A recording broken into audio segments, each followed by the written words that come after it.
ใจเอฟซีผู้มีน้ำใจแบ่งปันเหมือนฟ้าบันดาลให้สร้างรายการนี้มาสวยเหลือคนทุกข์คนจนหรือคนด้อยกว่าด้วยแห่งศรัทธาบุญนำพาได้มาร่วมทาง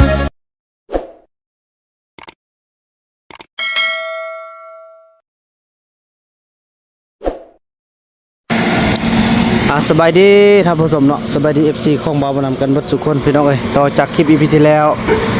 ก็ถือว่าลุยต่อเนาะเกี่ยวกับน้องป่าของพี่น้องเขาต้องเรื่องรายการนี้พี่น้องคลิปนี้ก็ขอบคุณทางซองครอบครัวใหญ่ใจบุญเนาะนั่นก็คือครอบครัวของย่าแม่เจียวอนเนาะแล้วก็พ่อสตีฟวอนจากตระกูลใหญ่ใจบุญคำอยู่ทางสหรัฐอเมริกาเพิ่นช่วยในการที่ว่าจกน้องป่าเนาะจำนวน500 เหรียญพี่น้องเอ้ยเนาะถึกอยู่เงินกีบก็ถึกอยู่10 ไปกว่าล้านถ้าเงินบาทก็20,000 กว่าบาทพี่น้องเอ้ยเนาะในการจกน้องป่าแล้วก็ครอบครัวท่านที่2นั้นก็คือทางครอบครัวของแม่นางและพ่อเซ่เนาะจากสหรัฐอเมริกาเช่นกันพี่น้องเอ้ยเพิ่นช่วยจำนวน4,300,000 กีบเนาะในการอนามัยกกไม้กกตอกทุกอย่างพี่น้องอนามัยออกหมดเนาะเพราะว่าจะได้เฮ็ดหน้าเฮ็ดอีหยังต่างในต่อหน้าพี่น้องเอ้ยสั้นแหละเรียกว่าขอบคุณทางผู้ใหญ่ใจดีทางซ่องทานเนาะที่ได้อุปถัมภ์คำสู้พี่น้องพอต้องเหลืองอันนี้เขาก็จะได้เคลียร์ออกถึงแล้วก็จะมันจกน้องปลานี่ก็ความลึกอยู่ที่ประมาณ2 เมตรคูณ2 เมตรเนาะลึกนะกว้างกับ10 คูณ 20 เมตรพี่น้องเอ้ยแต่ว่าเบาหนักกว่าได้อบรมกันช่วยเหลืออย่างต่างเพิ่นก็สิว่าโอ้ยสิขอเพิ่มพอเพิ่นก็เป็น FC ได้พี่น้องเอ้ยเพิ่นก็สิเอาจัก15 คูณ 20 เมตรเลยเพิ่นว่าน่ะหรือว่ากว้างกว่านั้นก็แห้งดีเนาะพี่น้องเนาะตอนนี้กำลังอนามัยพื้นที่ไปกองไว้เทิงพุ่นแล้วก็จะได้จุดพี่น้องเอ้ยเนาะจุดอนามัยตอนนี้เพิ่นอนามัยแล้วบ่อนที่เราจะขุดน้องป่ากัน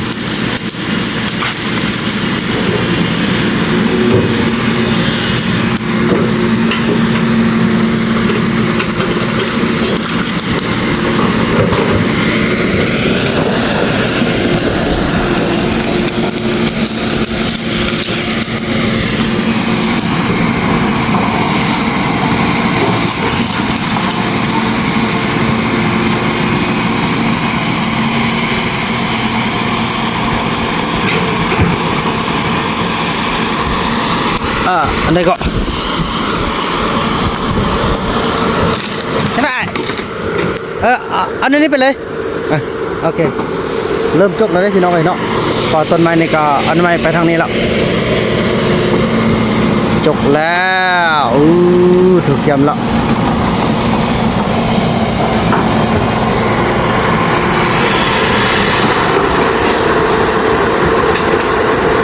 เซ็กตีนเซ็กลอก่อนจกน้องป่าแล้วจึงจะไปอนามัยทางนั้นพี่น้องเนาะ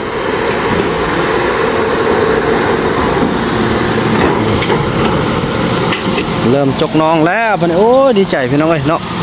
ดีใจที่จะมีน้องขอให้จกแล้วมีน้ำอยู่เด้อเนาะพอเขตนี้มันจะเป็นเขตดินลุบอยู่แล้วพี่น้องเอ้ยเนาะดินลุบแล้วก็เป็นเขตที่ว่าคุณห้วยคุณห้องหมดละก็น่าจะเก็บน้ำได้อยู่แต่ว่าปีที่1นี่เขาจกกระบิดก็น่าจะบ่มีแต่ฝนมาแล้วเนาะแล้วลองเบิ่งแต่ฤดูฝนเพิ่นแล้วพี่น้องเอ้ย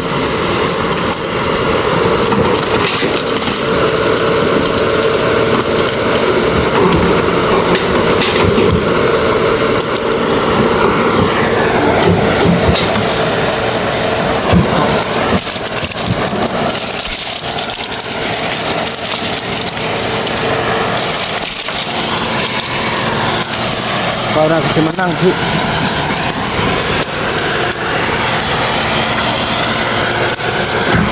โอ้ทางนี้โอ้อันนี้ก็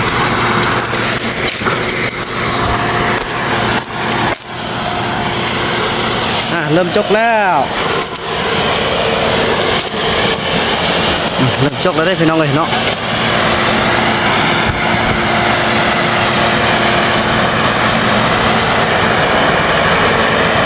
ร ก็ละโอ้ดินก็คือว่าซุ่มพี่น้องเอ้ยขอให้มีน้ำเด้อ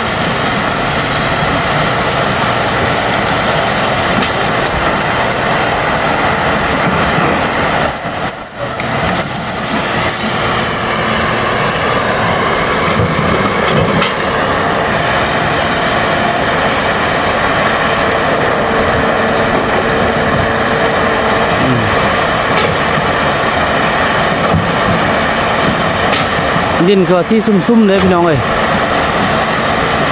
จกไปสบมีน้ำทานเด้อเนาะ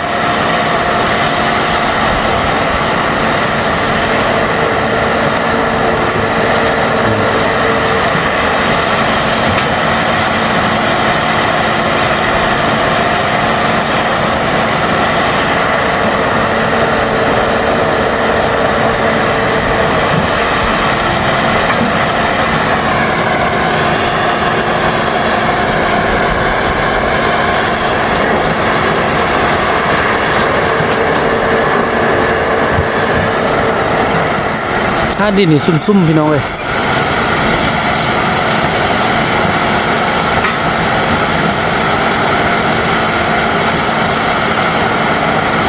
โอ้มีน้องปลาเลี้ยงกะสุดยอดแล้วบัดนี้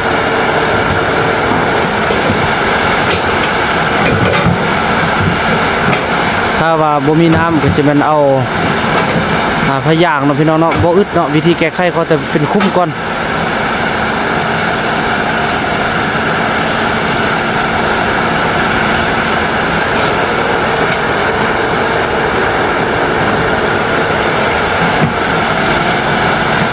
เป็นบอลที่ว่าแพะขยายอึ้งกบพุ่นแหละพี่น้องบ้านนี่ไปเบิ่งใกล้ๆกัน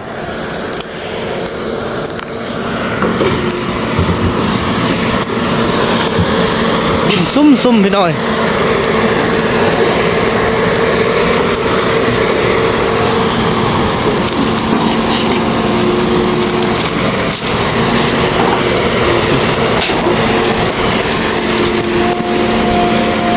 เริ่มจกลงไปแล้ว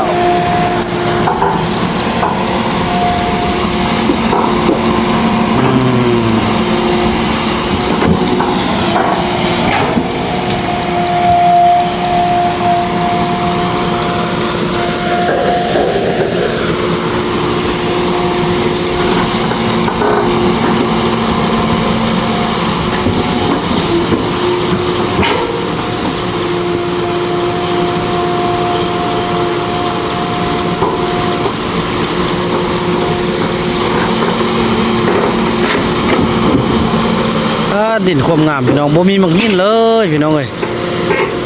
น่ะดินอันนี้คันฝนใส่นี่หลายปีนี่อยู่แท้น่ะนี่มันเป็นขี้ต้มนะขี้ต้ม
เติบแล้วพี่น้องเอ้ย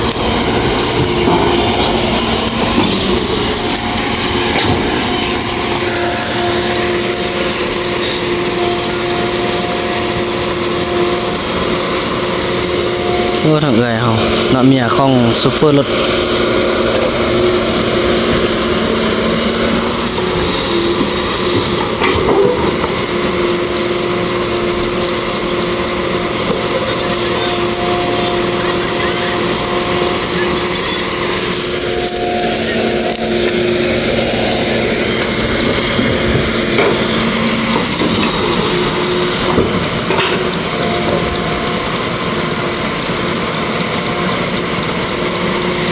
โอ้ดินนี่เป็นซ่องสันเด้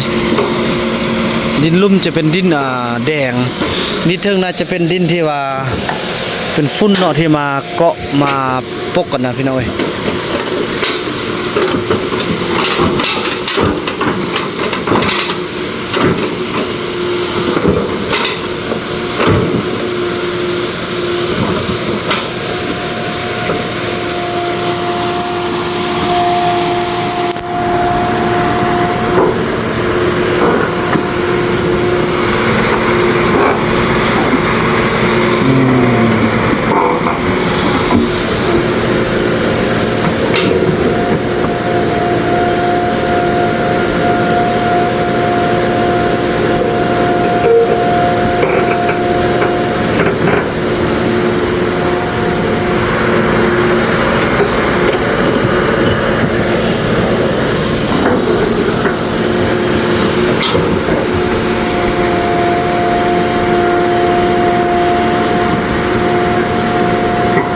ฝนตกมาอึ้งเต็มเลยเจนี่พี่น้องกบเขียดไล่เด้เป็นบ่อนขยายพันธุ์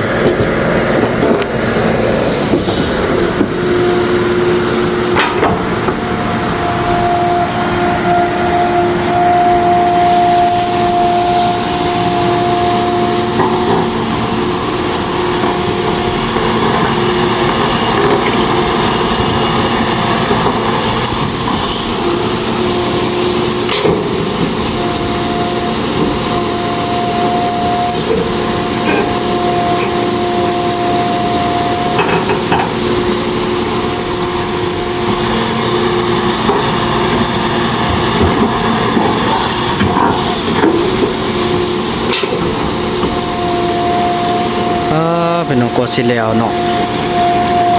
สมควรพี่น้องเอ้ย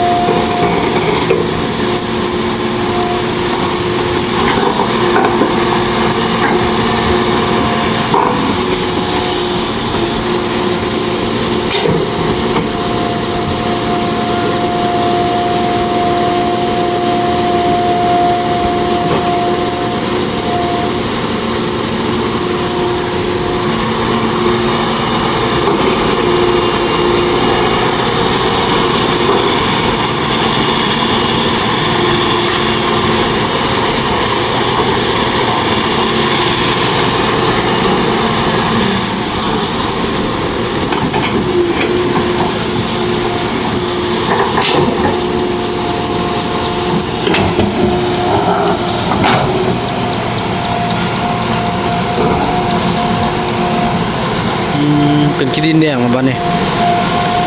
ขี้ดินแดงนี่เป็นขี้ดินที่กักน้ำได้พี่น้องเอ้ยเนาะ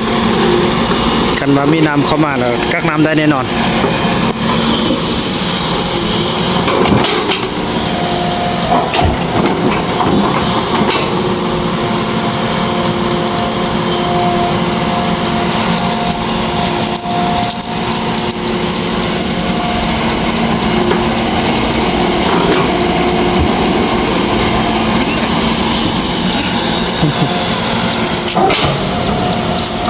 มักยักอันนี้เนาะ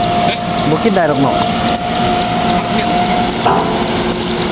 คือสิมีแต่บ้างกระเต้กินได้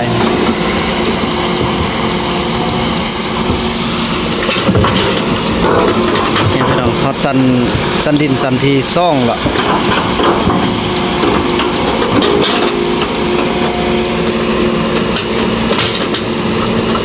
มีโอกาสดินอันนี้ก็ตั้งใจที่โอเคผม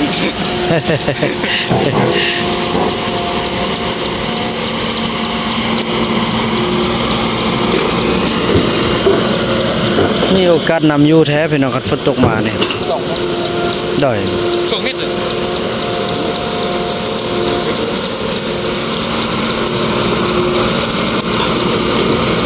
ดินอันนี้ก็มีโอกาสนำอยู่เนาะคันว่าลาดปีเนาะมันดินอันดินอยากอันแบบนี้เพิ่นดินอย่างดินเหนียวนะนี่ ฝั่งนี้ไปอีก อืม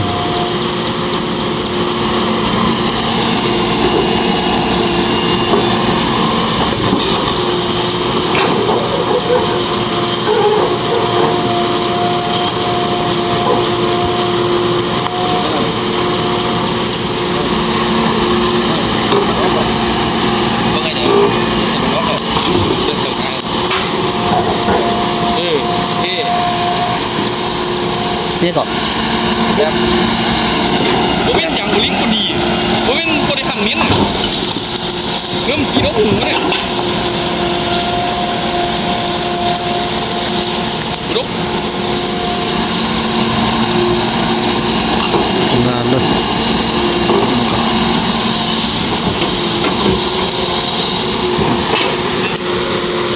โอ้จีน ลมพิวนะ ฮะก็ได้มันเป็นหูโอ๊กหรือว่ามันโอ๊กต้นหอมนะทำ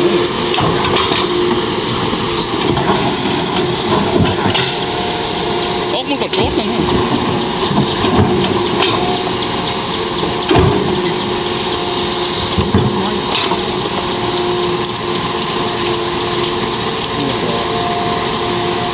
โอ้น้องจะไปเก็บ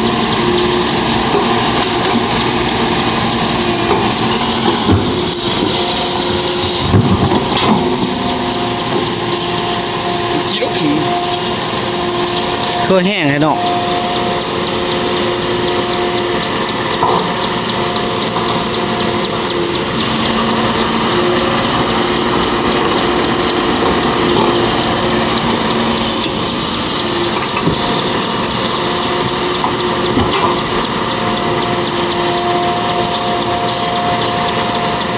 ดังแท้ก่อบ่ซ้อมตึกจังน้อยก็บอกบ่ซ้อมเด้บ่ซ้อมมันวะ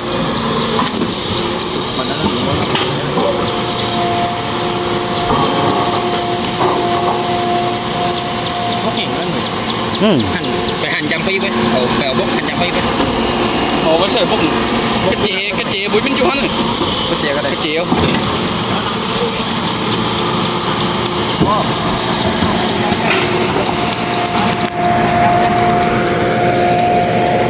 กำลังสิแป้งอันนั้นพี่น้องไอ้ดอกแป้งเมียงพิวนี่แหละพี่น้องไอ้นี่ก็เริ่มลกลงแล้วเด้นี่ตัวดินมีโอกาสนำอยู่ได้พี่น้องไอ้เนาะเพราะว่าเป็นดินเหนียวพี่น้องไอ้เนาะ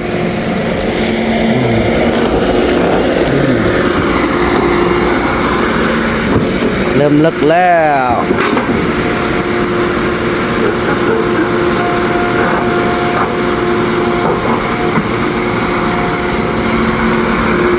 ปลูกผักบงปลูกผักงานไส้โอ้คือสิคักพี่น้องเลย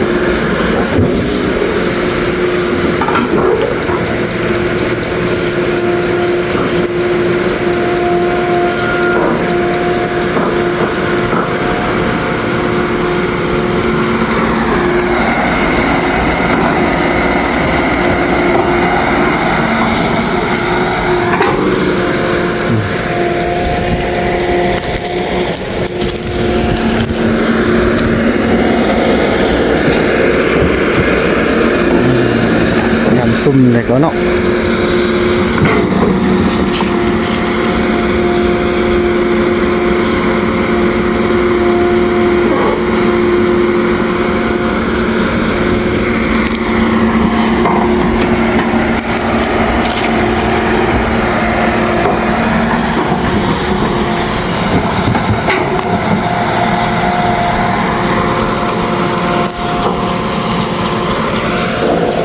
อันนี้ก็เป็นบ้าวน้ำเคยเลาะตอนช่วงอันน้ำฝนพี่น้องเอ้ยอันนี้คือว่าน้ำเต็มหมดเลยเนาะเขตนี้เนาะตัวน้ำนี่เต็มเลยเด้พี่น้องเอ้ยน้ำนี่เพียงหัวเข่าเลยเขตนี้นะ พอเคสนี้เป็นเคสที่นำไล่เข้ามาเนาะวันนี้แล้วก็จกน้องปลานี่โอ้พี่น้องเอ้ยเดี๋ยวก็ดีใจขอบคุณทางซ่องครอบครัวใหญ่ใจบุญเด้อก็คือทางครอบครัวยาแม่เจยวอนแล้วก็ทางครอบครัวของยาแม่นางเนาะนี่อันนี้ก็แม่นางคนชีว่าเรื่องอนามัยต้นไม้นี้เนาะอนามัยต้นไม้จำพุ่นแหละพี่น้องเอ้ยต้นน้อยต้นใหญ่ลงหมดเลยพอให้มันแป้นพอปีหน้าจะได้ดุดหน้าพุ่นสลีเพิ่นมาพี่น้องเอ้ยนี่